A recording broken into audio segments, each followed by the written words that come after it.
Hi guys, welcome back to We Are Tottenham TV. This is the post-match fan show after the Crystal Palace 1, Tottenham Hotspur 0 defeat at Selhurst Park. Horrible performance from Tottenham Hotspur, thoroughly outfought, outbattled by Oliver Glasner's Crystal Palace, who, lest we forget, had not won a single Premier League game this season. Although I did look at their results, and actually they haven't conceded that many goals. No. They've kind of lost a lot of games, kind of 1-0 by the odd goal. But Tottenham at no point looked like conceding a goal, scoring a goal today. Absolute dross. I haven't seen any of Ange's. I haven't seen his actually, comments. so, Me neither. We'll try and bring you any quotes from Ange and any of the players while this show goes on. But of course, this is the post-match fan show, so an opportunity for you to call in and speak to us. And I have to say, at this stage, not that many people desperate to talk about that game, and I cannot say I'm surprised because, Marlon, was it as bad as I remember it? There was just nothing that Tottenham did that was any good. Solanke held it up okay. Yeah, no, look, and I said to you at half time, I didn't know what we were going to fill the 15 minutes with because there wasn't many positives to take from it. And we're not we weren't a Crystal Palace channel, so we didn't. There wasn't really nothing to take from it. Yeah, and it just ended up that way at 90 minutes as well. It was just effort. Chances were limited. I think Henderson made one good save, and that was it. And there was no Ange ball in sight. So I don't know if there's any more I could say. I'm a bit gobsmacked. I can't even be negative or positive because there's nothing to really say. So interesting. I've just seen a first quote from Ange Postecoglou. He said, "It was a game where we needed to stay composed and not sort of fall into the trap of playing the game the way Palace ultimately wanted to play. It turned into a game that was battle after battle, duels, stop-start. We need to be a lot more clear-headed about how we deal with that rather than fall into the trap of doing what we did today." Now, Marlon, how am I an idiot? No, go on. How do you stop yourself from getting into a game like that when you're literally not in that kind of game because you're unwilling to get involved in that side of the game? Do you know what I mean? How can he?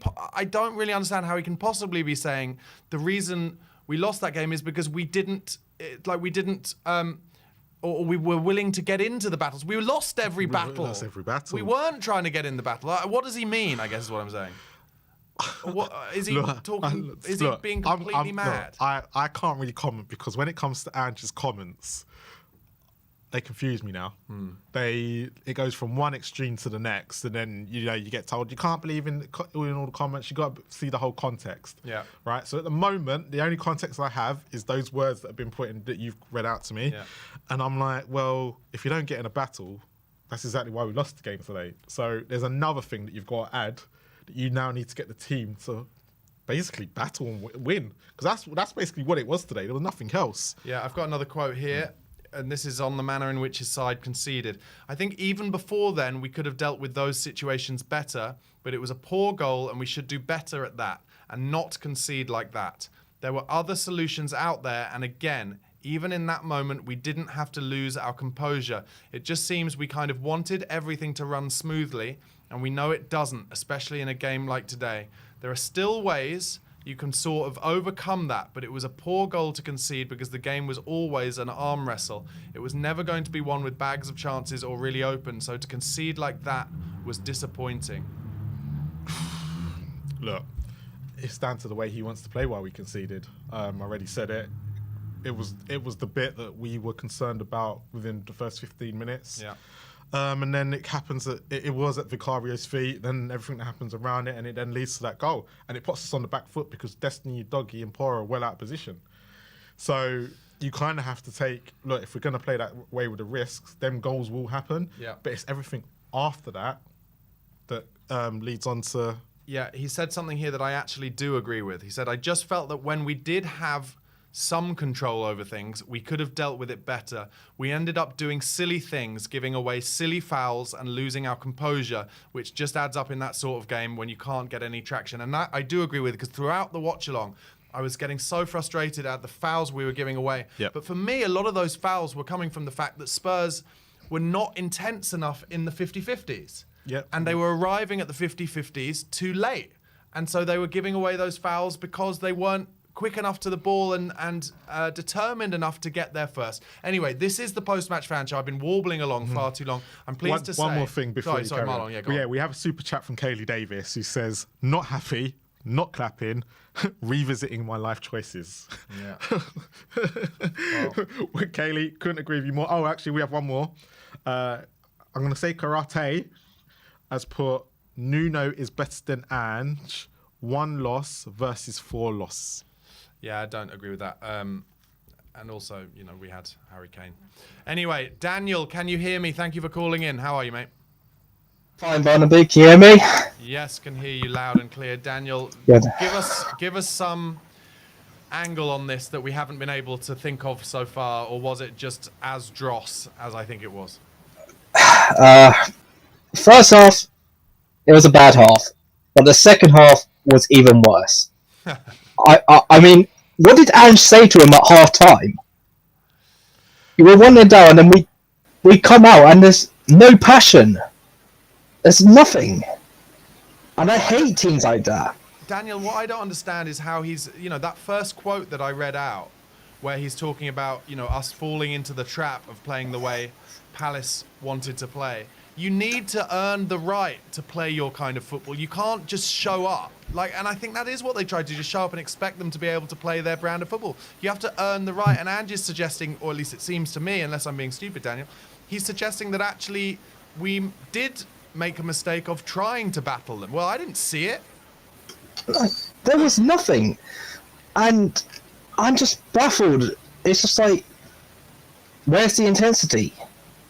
Ange's ball is about keeping that pressure on, playing high up. Yeah. But it seems like just in the second half, the players just gave up.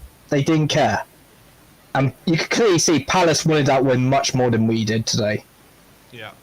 And are you able or willing to put any blame on the Thursday, Sunday Europa League rigmarole? No, I'm not. Sorry. Don't buy that crap. For a sec. Where do we go from here, Daniel? Where do we go from here? I honestly don't know. But I think one thing that's got to be looked up is the leadership in this team. Because our players were losing their heads. You saw Kalu, he was banging, pretty much begging to be sent off with how he was acting. The passes were sloppy. Romero is meant to be our captain for that game. What is he doing? He's not encouraging our players. He's not calming them down. So, why is he a captain? If he can't do that, motivate his team. Daniel, just a quick question on that. So who in the squad would you say is a captain, or is this something we need to address not even in January, but in the summer? Because you're saying Romero is not a captain. A lot of people have said Son's not a captain. James Maddison is out there as well. Yeah. So it's not like he can't step up himself, even though he's meant to be vice captain. So is there anyone else that you could think of in the squad right now, or is this something we need to address? I think Son is a good captain with his motivation with people. Yeah. You can see that constantly. He was supporting Brennan Johnson. He supports his teammates. But other than that, there just seems to be a lack of leadership. Do you think anything would have been different if Sonny had played today? Oh, massively. I think Sonny would have been trying to encourage them more, not get Keith down.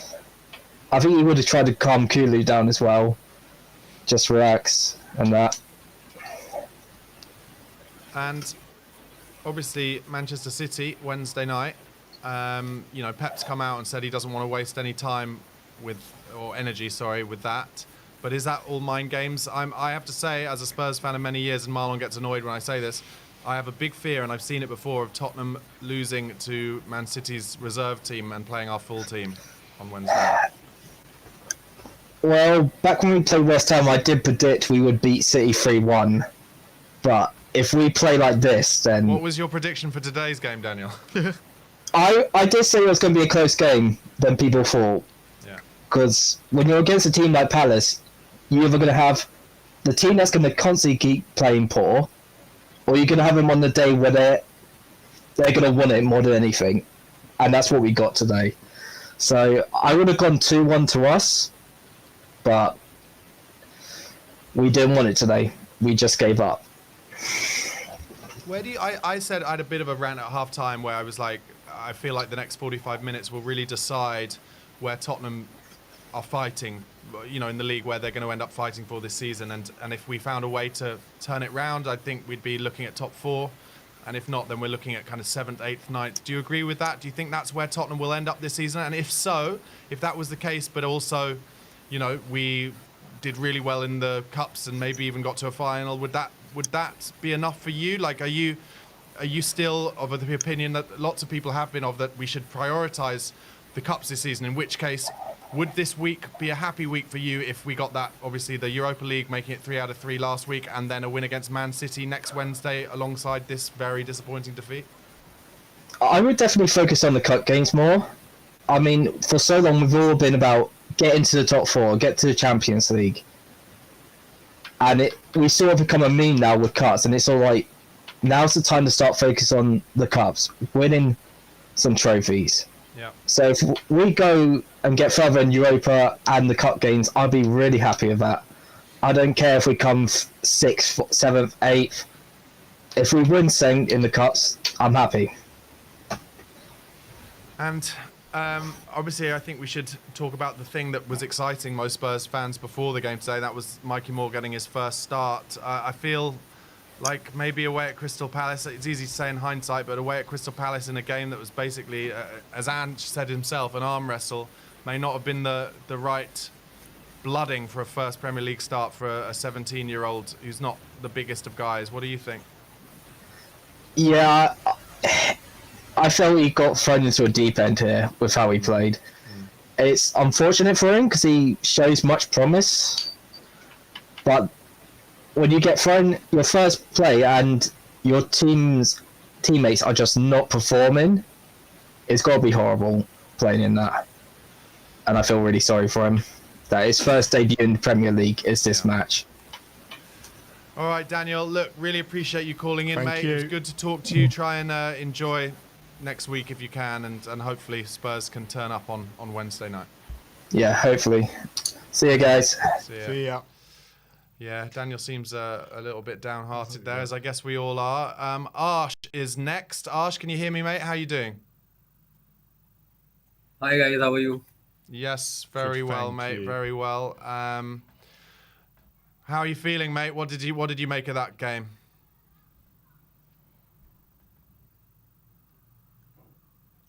Oh, we've lost Arsh, I think. frozen? He's either very good at playing dead or we've lost him. We'll try and get Arsh back. You know, do you kind of basically feel the same as Daniel? He seemed pretty down. Yeah, look, I'm still taken back by the whole of that, because a lot of people tell me Ange Ball's this, Ange Ball's great, it's brilliant, it's this, that, and the other. But I'm seeing this reoccurrence of these results. Yeah. And I think that's kind of where I'm going. I don't know what to believe anymore. Yeah. And someone answered your Nuno question, by the way, because you said Nuno had Kane. They went, Oh, he didn't. That's right. Technically, he didn't. That's right. Sorry. So, because he had a Kane that wanted to leave, do you remember? That's true, yeah. So poor him, he had that to deal with. But no, on a serious note, I'm kind of in the sense of, I don't know, like, these results are so infrequent and so not happening. Even I'm getting to a point where I can't even predict them anymore, right? I'm usually quite good at predicting the way Ange Ball is, but it's just, you just don't know what Spurs are going to turn up at the moment. You just don't know what's going to happen. And that's probably what the scary thing is. Can I ask a difficult question? Are we the same as Man United? Are we at the same level as Man United? I mean, obviously they're a lot further down the line in the project. They've spent a lot more money, so that is in our favour. Yeah. But obviously Man United are kind of the meme lols of Yeah. the internet at the moment. They lost again today. Their fans are all complaining because a VAR got overturned and gave them the penalty, West Ham the penalty in the last minute. Are Spurs like that, or actually are we more like, you know, where Arsenal were in the first difficult couple of years under Arteta? So, it's quite a good question that you asked there. The Man United thing, I think, if Spurs are quite lucky that Man United are having a bigger dip than us. Yeah.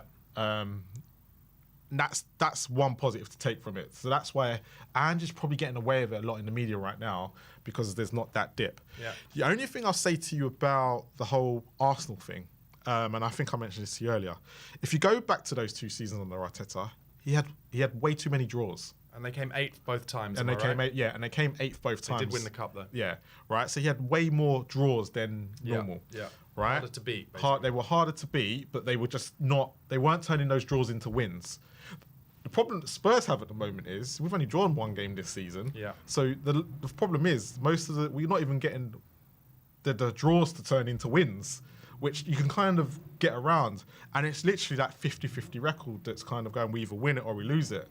And I think that's the troubling thing right now for Spurs is that Ange is not drawing those games that we're losing. And we're not drawing enough to say those games were 50-50 in the balance. And I know it's at the beginning of the project, but it's just But we don't know because he might turn them losses into wins, but it just doesn't seem to be happening at the moment. I think what we saw from January this year, I think it's been consistent now, apart from what's happening in the Europa League, it's been consistent now through the Premier League. Win 1, lose 1, win 1, lose 1. Yeah. And it's just like, okay, where'd you go from here? So someone like a couple of weeks ago, Jory was saying that he thinks Ange Ball has now clicked and the players got it, but it doesn't seem like that is quite mixed with the ability to change enough during a game in terms of almost like in mentality to match the opposition you're playing. So, like, no, and look, I agree. I actually do agree with that statement. I think Ange Ball's there and they do get it. But the problem is when another team doesn't allow you to play Ange Ball, is how you then adjust around it. And that's where the players, I think, at the moment seem to be not getting the way this all works. And I don't know if that's down to Ange or if it's down to the players, but there's that, again, if you're going to play a certain way, certain teams are going to combat one way. You then have to come up with another way to play and still be able to play Ange Ball. And I just don't think that's really happening at the moment. I've got to say, I think we've got a reference. So this is a VAR check in the Arsenal-Liverpool game that's been going on for about 3 minutes now. Arsenal scored a second goal to make it 2-1. And it looks to me like VAR are trying desperately to find a way to disallow it. I think it's a Marino goal. Let's see what happens because Arsenal fans will go mental. It's a goal. Unfortunately, it has been given. Arsenal are 2-1 up against Liverpool. That's gutting. Guys, at home, please do call in if you want to speak to us. I do understand it's a depressing afternoon, but we need to speak to you. We've already done a post-match reaction show where we had to find 20 minutes to talk about Spurs today, which was almost impossible because they were so shite. And it'd be interesting to see where people are at with Ange at the moment. Like, totally. Where are you sitting? Are you still sitting that this is going to work, or because the record at the moment is very similar to Nuno's, and I think that's what Karate was trying to get at.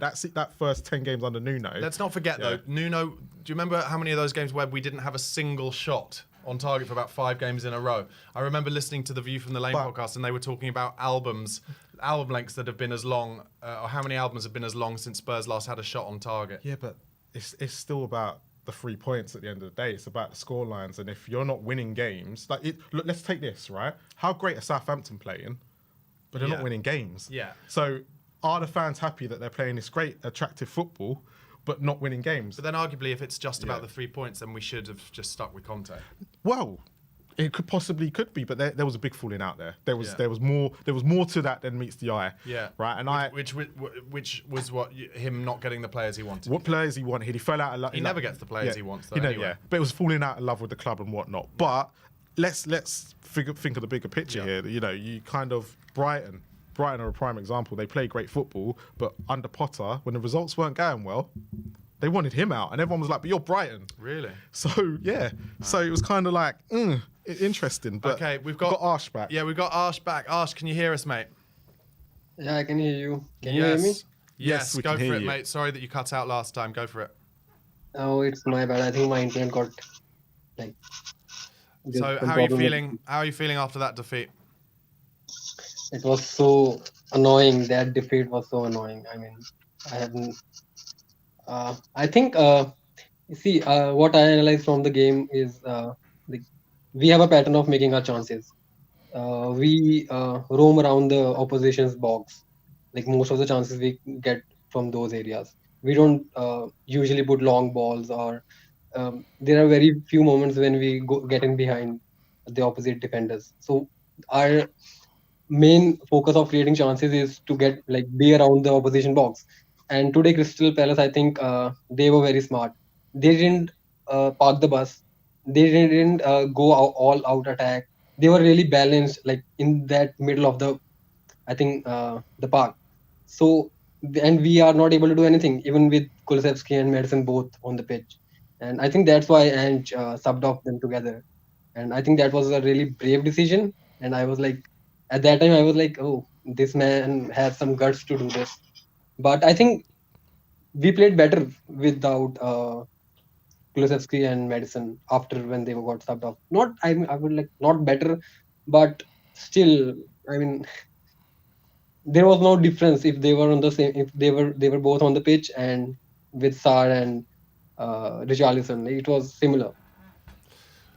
Arsh, would you continue to play, if you were Ange, would you continue to play Kulusevski and Maddison together in these away games? Or do we now have to kind of throw that experiment away from home and be a little more sturdy in central midfield? I think we have to, because uh, most of the games when they play together, there are more games which we have won when they played together than we have lost or we have played worse when they are together on the pitch. So I think if we compare to those things, those games when they are together, we are better. We are a better team with both of them on the pitch at the same time. Yeah. Marlon? So, with our away form at the moment, do you think Ange can improve it over the next couple of weeks? Because it seems to be an Achilles heel at the moment for him.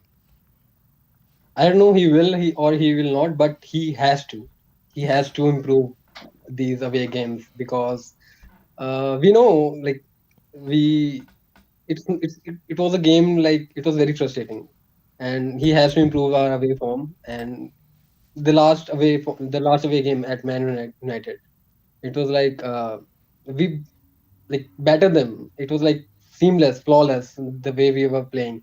But I think we have to appreciate the Crystal Palace manager that he played his tactics really well, and the Crystal Palace team was really disciplined about what they were told, and they did it on the pitch.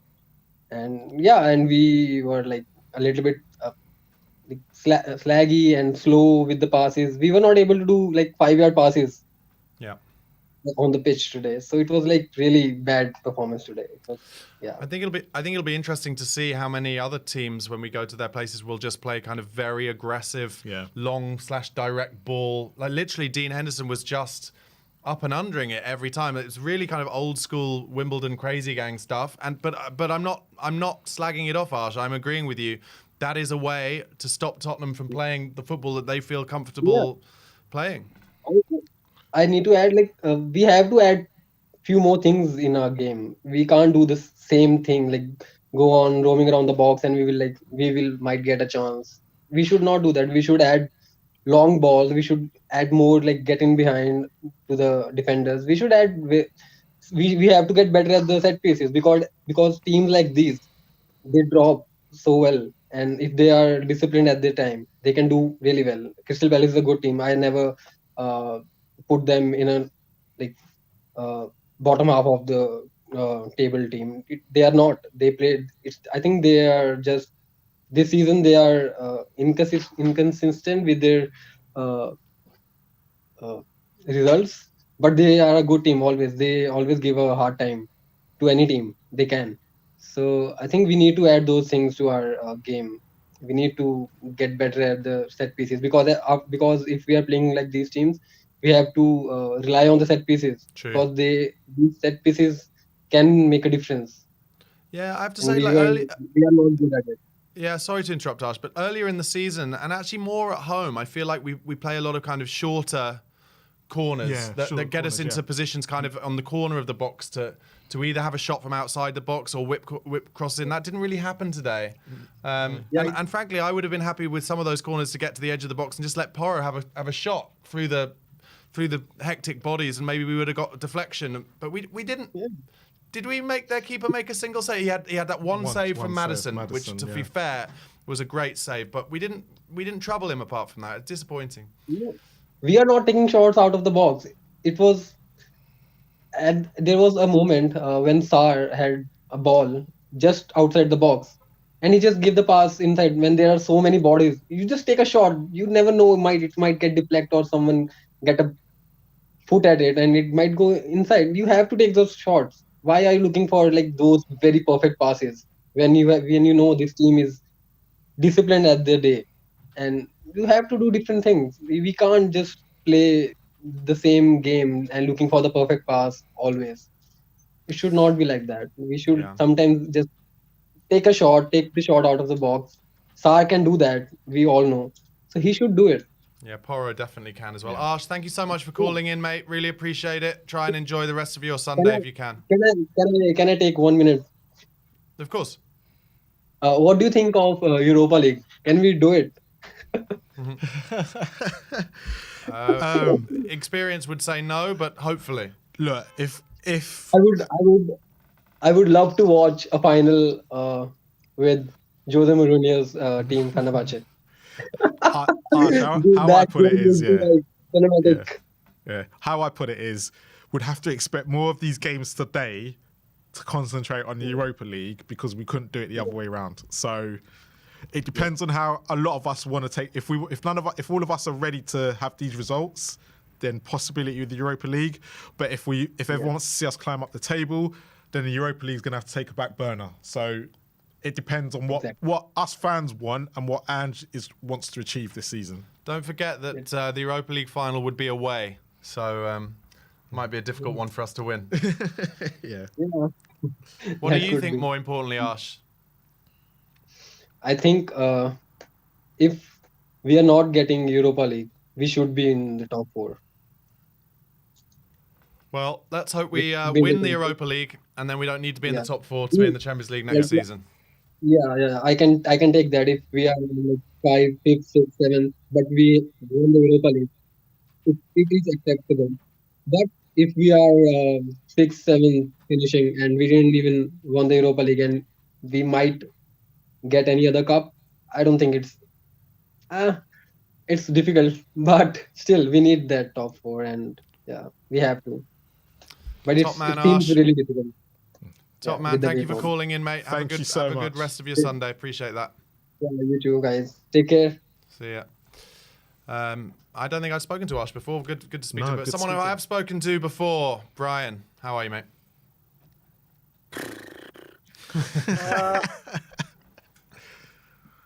Furious, absolutely furious at that pathetic excuse of a performance. In all honesty, pathetic. Brian, Yeah, do you bro, think was it worse than Brighton in the second half? Would you say? mate. Do you know what? I don't even. We were so poor for in the fact you got to weigh this up, Marlon. Do you weigh it up that second half performance against Brighton? Because obviously the first half was great, Yeah. and the second half was obviously shocking. Well, this first half was abysmal, and this second half was horrific. Yeah. So you know what I mean. We didn't give away a win or a lead. Sorry, so it's kind of apple and oranges. But you know what I mean. I'll break this down into Ange and the players now. With Ange, and people know I still back Ange. I want us to keep a manager, whoever it may be, and give them the time that they need, rather than chopping and changing every so often. But if this club is so interested in data analytics for finding players, surely you could do data analytics on performances and realise away form is an issue. 3 Premier League wins away in a calendar year, and you're still trying this gun-ho approach. You've got to see, I've got to do something to change it. And what got to me about with Ange today is against West Ham and against AZ Alkmaar, he saw there were things that weren't right, and then he made changes at half time to correct it. And he saw there was an issue. Now, I'm sure us as fans all sat down at half time thinking, right, this game's got Pape Matar coming on at half time, or at least some changes to something. The fact there was absolutely nothing was just not on. It's unacceptable in my opinion. But when it comes to these goddamn players, these players, you got to remember, 9 of them were rested. Yeah. These are 9 first teamers, and we all said we got to look about Ange and how he's going to do game management and everything. These are our first teamers. These are the bread and butter and the team that kind of picks itself, barring injuries or if he changes the midfield. They're fresh. They're walking around that pitch today like we were 3-0 up, not 1-0 down. Agreed. There was no passion, no desire, no commitment, no fight, no nothing. They just saunter around there. Mikey Moore making his debut at 17 years old. You think you'd go, right, we've got to help this guy out. His Premier League debut now. All eyes are on him. And you look at it as well. I know, but you could just see it. All us Spurs fans, no matter where you are, on board, owners, manager, players, whatever, all saw it and probably thought, oh, here we go. They haven't won a game. Dr. Tottenham, here we go. We got to be there. We got to be strong. They're going to go for it. Yeah. These players walk in thinking, oh, they haven't won a game. This is a piece of piss. We'll just play our game, do our bit, take the 3 points. There is no accountability, but we'll see the players' social media. We come back harder. We'll fix up. We apologise. We learn. We grow. We do. And like Daniel, the first person said, there's no leaders in this team. None. Romero's all well and good to slap people around the head when they've scored a goal. But where's the motivation? Where's the fight? And another thing, which isn't a Tottenham team just now, a Tottenham team for as long as I can remember. Yesterday, every single result went in our favour. Yeah. Every single result went in our favour. And it's like, there you go, Tottenham. You can make a real impact in this game. Can really get ourselves back in contention for top 4, or at least back up to where we should be. Yeah. And they perform like that. It's disgusting. It's disgusting. There's no leaders. I agree that Ange needs to take some accountability for certain things. But for a long time now, we have our players that go on this pitch, and when we're playing the beautiful football, the good football, and things are going good and we're on top, they're everywhere to be seen. Yeah. But when the chips are down and a fight is needed, That's true. they are nowhere to be seen. Nowhere. Brian, though, do you not count that down to slightly that Ange? That's down to Ange, though, because he brings the players in, and there's going to be moments like this throughout the season, right? We're not going to get the rub of the green every game. There's going to be brightens. There's going to be things. So he brings in these players, and yet they're the ones not showing any fight. Isn't that fight and kind of thing going to come from the manager, because that's the way the manager is? Marlon, you're right there, and he should be rolling. Whether they're listening, whatever, that we don't know what Ange is saying. Of course. And of course you would say that as well. But you look at it and you think, do you know what? We all talk about spending the big money on the big players. And I sometimes talk about it. And when I say it, is some people say, yeah, look when we've gone big with Ndombele and it hasn't worked. But there's certain elite players or players that we could get that you're not just paying the money for their ability with what they could do with their feet. You're paying for their brain, their mentality, their dedication to training, everything that they do. And we just don't have them. We just don't have them. Do you know what I actually said to myself as well? I looked at the lineup and said, do you know what? That bench is looking stronger than it ever has. Yes, it had Werner and Foster and David. But you look, there's Dragusin, there's Benson Core, there's Richarlison. There are players that can come on and make an impact. And you think, do you know what? There's players that can come on and change that game. Not a single one of them did. And do you know who I feel sorry for? Dominic bloody Solanke. You buy this guy for £65 million to be the goal scorer. There is absolutely no doubt that his hold-up play, his bringing players into the game, his work is absolutely outstanding. And he was trying everything today. Still not a good performance for him, but you buy a guy for £65 million to score you the goals, but you never have him in the box to provide him the ammunition because you're too busy getting him to do the work outside. I just don't get it. I feel sorry for Solanke. Yes, he needs to score more goals. Yes, I still think he's done well for us. I think he's done very well for us, especially with his off-the-ball stuff and bringing players into the game. Yeah. But when you spend £65 million on a striker, you're buying him for one thing and one thing only, and it's to whack the goals. And we never get in a position to get them, do we? No, we don't. We don't. Can I ask just something I've been thinking about, Brian? Yeah. Is it because Ange Postecoglou is so single-minded about this is how we have to play football, it has to be like this, and you've got to improve it and get better at this type of football particularly and specifically, and even today in the quotes, I don't know if you heard me read out some of the quotes earlier, but he said that he was basically frustrated that we, in his opinion, allowed ourselves to get drawn into Crystal Palace's type of football, which I thought was kind of ridiculous. But is it that the players are having it drummed into them so regularly that this is the type of football and the patterns and the triangles and all that actually when it comes to it and you need to just roll your sleeves up and scrap, they don't know how to do it?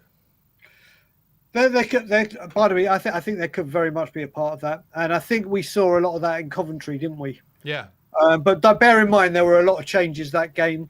And we're completely under the cosh. But do you know what? There's so many times I've heard from people like Tony Adams, Roy Keane, like these great leaders, that when they're under the cosh, the manager has said one thing, but the players know what to do in a game. Yeah. You know what I mean? They've played with other teams in other systems and grown up. They understand if they're under the cosh. Yes, the manager wants them to play one way, but Tony Adams was like, if we were in doubt, bang, out it goes, out into Rosette, throw in whatever, just to take the sting out, put in a challenge, do whatever, and then revert back to it. Now, I understand you've got the managers telling you what to do, and that's his job. But these players can say, right, this isn't working at the moment, guys. Let's just literally get the game back in control and then go for it. These players run away when the going gets tough. Yeah, Barnaby, Marlon, people in the chat, I think Basuma played well before he went off. He was his defensive work was doing more defensively than. But apart from Solanke doing what he was doing, I can't think of a single player that had an impact. And yes, Vicario made a couple of good saves, but I'll tell you what, how lucky was he that Eze was offside? Yeah, I agree, and I think you're being a bit kind to Basuma. I didn't think he was that much cop, to be honest. I think defensively he was getting about, but again, this a player that I've spoken about before. Wharton is a fantastic player, fantastic player at Crystal Palace, and like you said, Crystal Palace, you know they're coming for a fight. You know what that stadium is like if they go a goal up. They're itching for their first result of the season, their first win. You know when they've got that first goal, they're going to go in for it. They've got some big, strong players. And what did we do? Well, off you go. Just breeze through us. I'm just going to say something mental, Brian, because in agreement with kind of what we've been talking about here. If Spurs draw Marine again in the FA Cup third round on a January night at their ground, which is like a fucking pigsty, are you trying to tell... Not you trying to tell me, but are we going to see them try and play the ball across their back line to Vicario on his wrong side on a pitch where the grass is 3 inches taller than in the Premier League? Do you know what I mean? It's like what you're saying about Tony Adams and the great leaders and having to change it sometimes. Of course, that's a massive part of football. It's a massive part. You have to be able to change sometimes. And, we might, I know I'm being a bit ridiculous, but we might end up getting absolutely turned over by some non-league side because... we're going to watch Vicario on his wrong foot trying to pass it into Basuma's feet or something. The silly thing about, like you said, is these why it's very, very easy for these players to say, yeah, we didn't do anything because the manager's asking us to do so. Yeah. And pass the buck. We know that players in this football club have got managers sacked. We know back in the day when we had the little bad eggs and whatever it may be. It's a continued thing at Tottenham Hotspur. It's a continued thing at Tottenham Hotspur. Now, what I will say is, if someone said to me, "You lose to Palace, but you go through in the Carabao Cup," or the other way round, we win at Palace and go out, I'm choosing this version that we lose today. I've said it from the beginning of the season. Quite frankly, I don't care where we finish in the Premier League. Couldn't care. Yes, I don't want to finish in the bottom half or whatever, but all my eggs are in the cup. But you're not telling me, Brian, that you can't see us putting out a first team and losing to their reserve team on Wednesday? Listen, Manchester City say they're struggling for players and they're resting the road. Mate, even if they do, it'll still be a team that will probably make most people's first teams. Yeah, their reserve team is absolutely full of 60 million pound players. Exactly. So they'll do that. I will say, I heard you talking about if Fraser Forster was in goal when I was listening on the train home. Now, obviously, I fair play to him on Thursday. He made a couple of great saves. He did have a better performance than he did Coventry, but there is under no circumstances should he be starting against Manchester City. Under no circumstances. Do you think, like I do, Brian, there's a chance that he got the game last Thursday because Ange is going to play Vicario on Wednesday? I pray to God, and I pray to. And you know, the other worrying thing is you look at it, and those players that played Thursday, Yeah. all right, AZ Alkmaar on Palace, they showed more fight, passion, desire, commitment than the players that are out there today. I've got one more question for you, actually, Brian. And Yeah. I think you're the perfect man for this question. Daniel Levy has sacked managers many, many times when it looks like they're not going to get top 4. Do Yep. you think he will be more patient with Ange this season than he has been previously? As I've said before, I've said before, the sweet spot for Daniel Levy sacking managers in his second season is end of October, beginning of November. I don't think that's going to happen right now. I've said it before. One of the reasons, and it could have been any manager, not just Ange, I want to see a manager given time. I want to see a manager given time at Tottenham. Let's say Ange sees out his 4-year contract, and he does and he doesn't win anything, and then we part ways. You're like, do you know what? We gave a manager a chance. At least we did something different compared to 2 years sacking, 18 months sacking, 2 years sacking, rearrange the players, another project, another rebuild, another whatever. I hope Ange gets given time. I do. Do I want to see Ange do certain things like he did against West Ham, bring Sarr on or Benson Core in that second half and shore that midfield up? Absolutely. Absolutely. But I want to see a manager given time. We've tried this 2 years. Oh, sorry, but one last week. We've tried this 2 years. It's brought us fuck all. I agree with you, Brian. I agree with you. But if we lose to Villa next week, do you think there'll be a little bit of an itchy trigger finger from Levy thinking maybe there's a way to turn this round if I bring someone else in? Would it cross his mind? Yeah. From what I've witnessed over the last 16, now 17 years. Yesterday was 17 years to the day Yol got sacked. So 17 years of me being Levy out. Bloody hell, I'm almost out of my teenage years. Jesus Christ. I'll break out in acne soon. But do I think it crossed his mind? Yes. If we stop, the worrying thing for me, and the real worrying thing, Barnaby, is if Levy out starts getting chanted at any point, he will sack him. Yeah. So as much as I do want that man out, but won't speak about him morning, noon, and night anymore unless I need to, as much as I want to hear Levy out being sung, if it does get sung, Ange will pay. And I don't want him to pay. But we'll see. But let's just hope we get a win against Villa. Listen, Spurs, it's typical Spurs that will beat Man City, beat Villa after this defeat. It's just typical Spurs. Like when we beat Man City and then lost to Burnley. It's Spurs. Listen, that tags Spurs. He's coming back, isn't it? It's coming back. We shoot ourselves in the foot. When results go our way, we choke. When we play against teams where we should be winning, we choke. We give Mikey Moore the Premier League start we all wanted. We put in a performance like that. How's the man meant to have an impact when the team is so pathetic like that? And these, like I said, Ange needs to take some accountability, but these players need to fix up, grow some bollocks, and learn to fight and show a bit of desire, commitment, and passion to the cause. Top man, Brian. Legendary as ever. Thank you so much for calling in. Try and enjoy See you your later, night. boys. Have a great Sunday, Brian. everyone. See you later. Top man. I agreed with pretty much everything he said there. Let's move on quickly because we haven't got much longer in the show to James. James, how are you feeling, mate? I think we need to acknowledge how good Crystal Palace were today. Like they were, I think, certainly defensively, in terms of the press, they were the best team that we've faced so far this season. And we didn't have any answer, and we didn't have any answer to it. You have to give credit to them. And we weren't ready for it.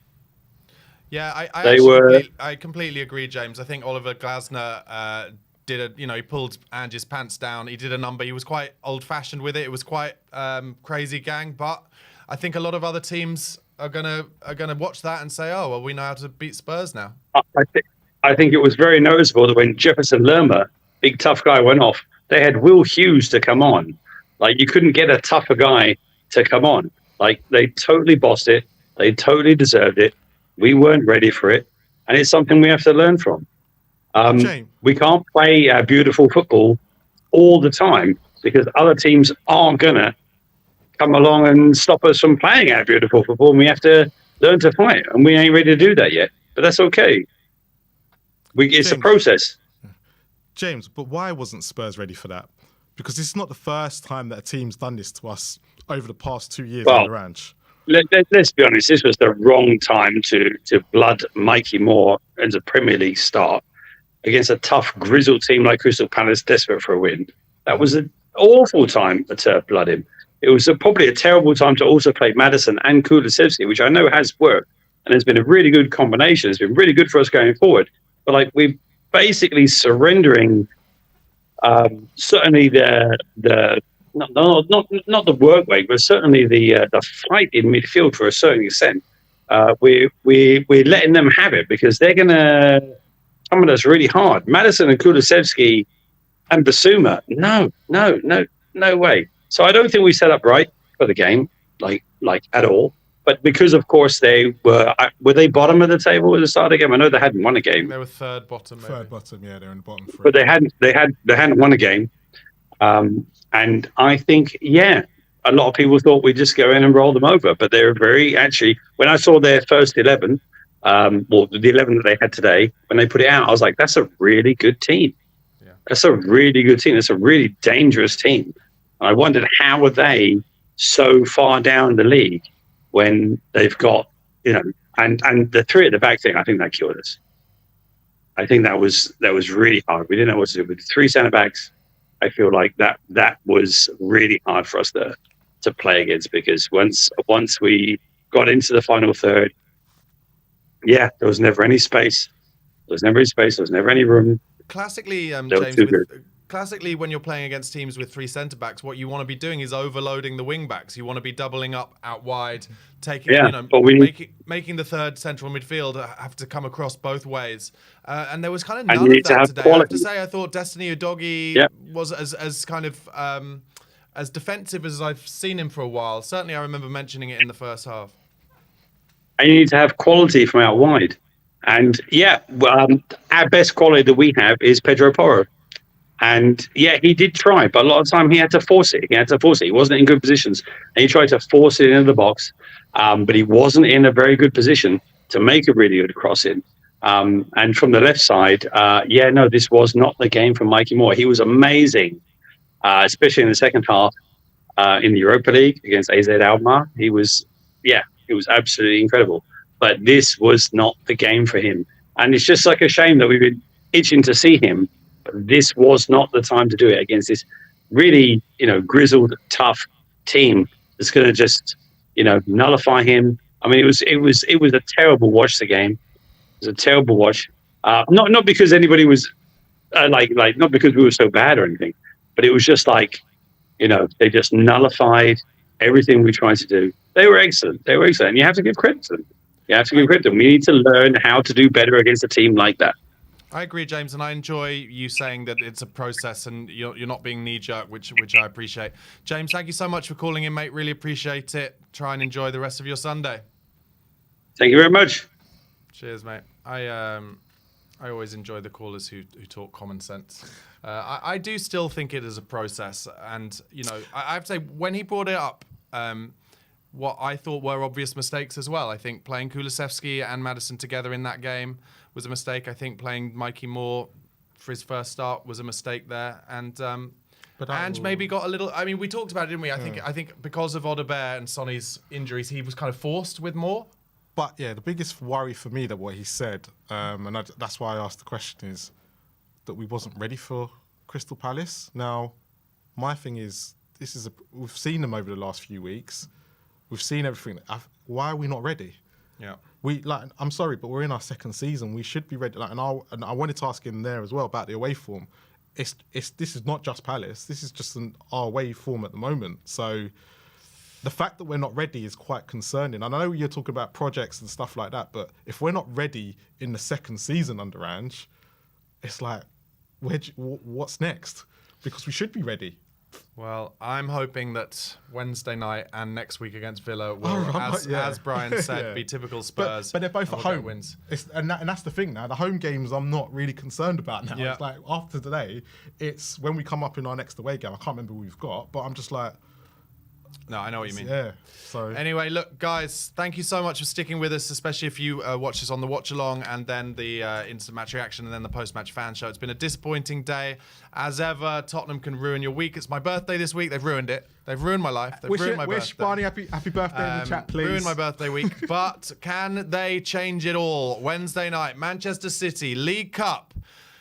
Let's see what team he picks. Let's see if we can get a scalp and push towards a trophy. Please do subscribe to We Are Tottenham TV if you're not already. Yep. Subscribe to Spurs Kings TV, which is where Marlon gives you his Spurs content, to @BarnabySlater_ in the title, which is where I bring you my daily content, and try and enjoy the week. And I'll be back on Wednesday night for that watch along. Come on, you Spurs. Come on, you Spurs.